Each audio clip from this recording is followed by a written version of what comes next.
भाई और बहनों, मैं रोज मन की बात करूं, मैं आपको विश्वास दिलाता हूं कि हमारी पार्टी जब भी सत्ता में आएगी, हम हर साल 2 करोड़ बेरोजगारों को रोजगार दिलाएंगे।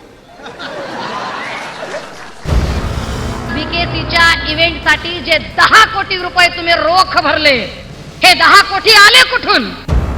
आईला आणि बापाला विसरणाऱ्या गद्दार औलादी इथं तयार झाल्या।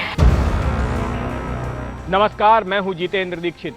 किसी भी राजनीतिक पार्टी के लिए जनता के बीच अपनी पैठ कायम करने की खातिर जरूरत होती है अच्छे वक्ताओं की। महाराष्ट्र में शिवसेना एक राजनीतिक ताकत इसलिए बनकर उभर सकी क्योंकि इस पार्टी के पास अच्छे वक्ता थे। शिवसेना के संस्थापक दिवंगत बाला साहब ठाकरे खुद एक अच्छे वक्ता माने जाते थे और अपने वाक कौशल के बलबूते ही उन्होंने इस पार्टी को खड़ा किया था। ठाकरे के आक्रामक भाषण शिवसैनिकों में ऊर्जा का संचार करते थे और उनकी सभाओं में शामिल होने के लिए लोग दूर दूर से आते थे। उनकी सभाओं के मैदान हमेशा भरे रहते थे। साल 2012 में बाला साहब ठाकरे के निधन के बाद पार्टी की कमान पूरी तरह से उनके बेटे उद्धव ठाकरे के हाथों आ गई। उद्धव ठाकरे ने पार्टी चलाई तो जरूर, लेकिन उनके और बाला साहेब के भाषणों में काफी फर्क रहता है। उद्धव के भाषणों में बाला साहब की तरह आक्रामकता नहीं झलकती। उद्धव ठाकरे खुद को आक्रामक दिखाने की कोशिश तो करते हैं, लेकिन स्वभाव से वे एक नरम व्यक्ति माने जाते हैं। जब वे भाषण देते हैं तो ज्यादातर भाषणों में उनके किसी के खिलाफ धमकी नहीं होती, नफरत भरे भाषण नहीं होते और ना ही गालियां होती हैं। उद्धव से ज्यादा शिवसेना में अपने बयानों के लिए चर्चा में रहते थे सांसद संजय राउत। संजय राउत पार्टी के मुखपत्र सामना के कार्यकारी संपादक भी थे। बापच मानतो आणि बाप एकच असतो। और साल 2019 में जब बीजेपी से रिश्ता छोड़कर शिवसेना ने कांग्रेस और एनसीपी के साथ सरकार बनाई तो उस पूरी कवायद में संजय राउत ने अपनी अहम भूमिका निभाई थी और रोजाना संजय राउत के दिए गए बयान सुर्खियों में रहते थे, चर्चा में रहते थे। लेकिन संजय राउत तो अब जेल में हैं। अब से चंद महीने पहले ही एनफोर्समेंट डायरेक्टरेट ने पीएमएलए कानून के तहत उन्हें गिरफ्तार कर लिया और इसी के साथ उनके बयानों का आना भी बंद हो गया। अब शिवसेना के पास वैसा कोई नेता नहीं था जिसमें वैसी धार हो, जिसमें वैसी आग हो और जिसमें वैसी आक्रामकता हो। बीते चंद महीनों में उद्धव ठाकरे को झटके दर झटके लगे। शिवसेना में हुई बगावत के कारण उनका मुख्यमंत्री पद छिन गया। इसके अलावा कई सारे सांसद, आधे से ज्यादा सांसद वो उन्हें छोड़कर एकनाथ शिंदे के पास चले गए। 55 में से 40 विधायक एकनाथ शिंदे के साथ चले गए।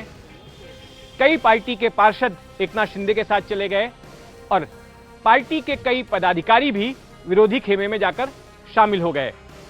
लेकिन इन सब के बीच शिवसेना में एक ऐसा नाम उभरा जो कि अपने बयानों से विरोधियों को धाराशायी कर देता है, जिसमें शिवसेना की वही पुरानी आक्रामकता है और जिसे अब शिवसेना में लेडी संजय राउत के नाम से जाना जाने लगा है।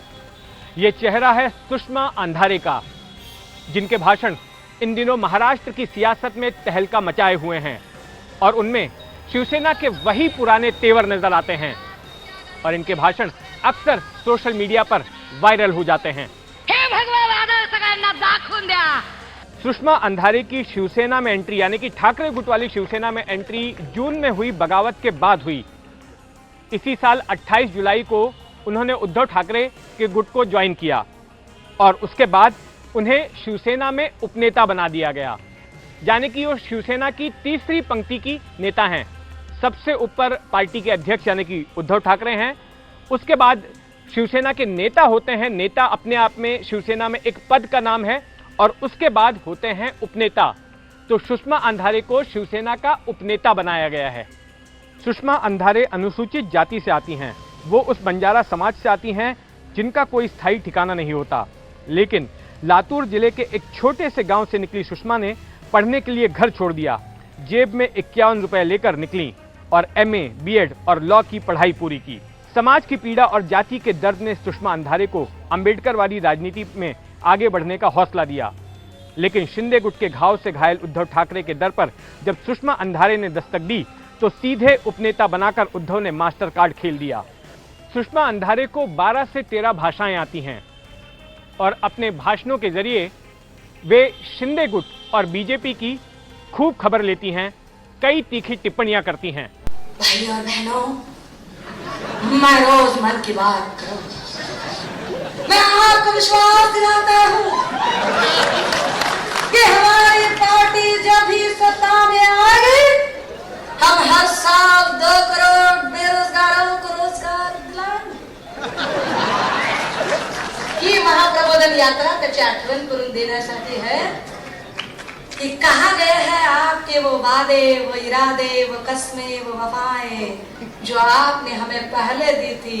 2 करोड़ आबादी तो वही की वही थम गई है।